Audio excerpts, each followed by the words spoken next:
Hello everyone, here I am again to talk about something that I do like to talk about, but do so very rarely, I know that. I'm sorry, I just get things when I need them and do a review if I think that they'll help somebody. This is for the MX Keys keyboard by Logitech. Now, a couple of things I want to say about this. First of all, I'm using it really as a media room keyboard. This isn't for any hardcore keyboarding use. It won't be for writing papers or for writing long emails or anything like that. It's just for controlling a PC that's connected to my big TV downstairs. There's the TV right in front of us, as you can see, and over there in the corner is the PC that is running it all. And that's what I use it for. And the reason I got this is to replace, let me turn this off just for a minute so we can see the lighting. But the reason I got it was to replace the Logitech K810. And this was actually a really excellent keyboard. I love this keyboard. It's got nice bright lighting on it. You can see it's trying to connect, and that's the problem I had. It's got a nice industrial design. It's very thin. It's very light. It's easy to see if it's dark and you're watching a movie. It's a great keyboard. Let's get the light going there again just to see it.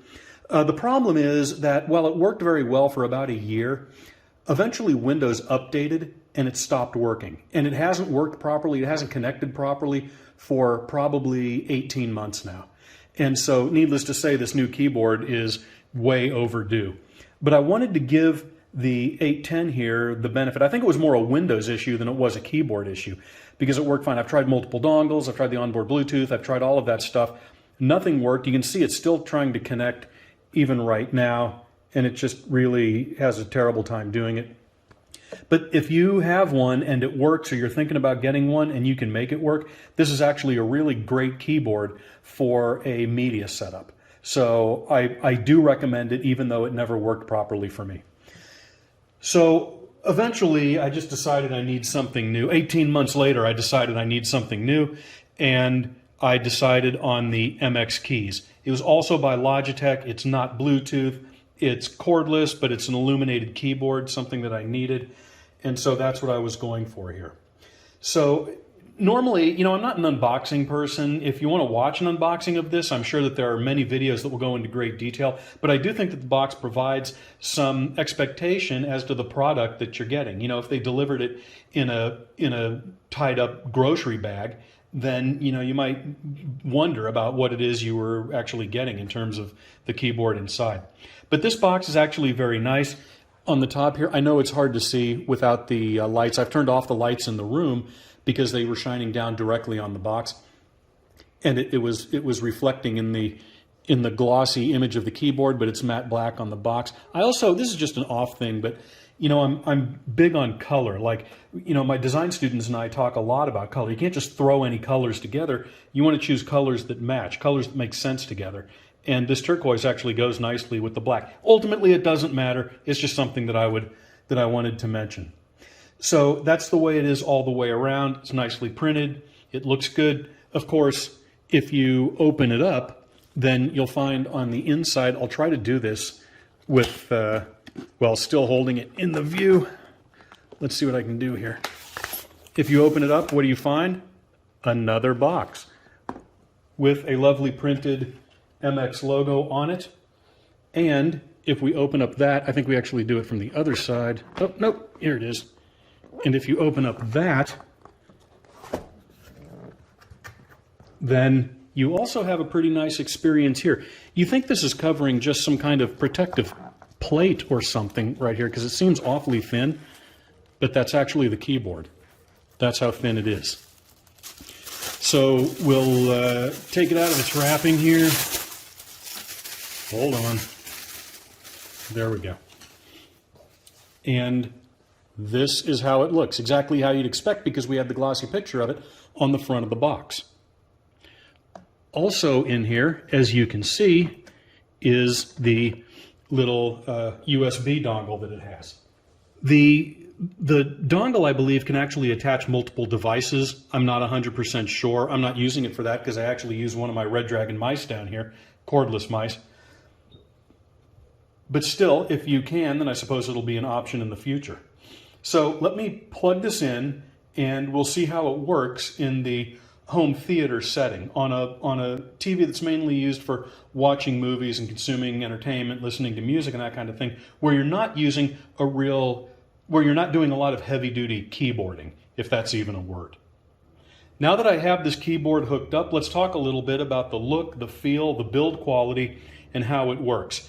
Before I get to that, I neglected to mention that the little box that had the USB adapter in it also had the manuals and a USB-A to USB-C charger in it. So it does come with that. You don't need to get one separately. And having had just a few minutes really to experiment with this, I have to say that my first impressions are very strong. First of all, it worked right away. They wanted me to connect to mxkeys.com or something like that and do some registration and download some software and all of that. I didn't want to do any of that, and I didn't need to. It all worked perfectly. If you take a look at it when I pick it up, the video on my phone accentuates the light. It's not quite as blue and bright as that, but it really is very noticeable. Also, the chassis of this keyboard is made out of metal, aluminum, I believe. It's got a nice heft to it, but it's not heavy. And so if you're using this for a media center kind of thing like I am, holding it on your lap feels very pleasant. It's easy to type on. The keys respond well. I mean, obviously they don't have any click to them. If you're one of those old school IBM keyboard users, you aren't going to get that experience here.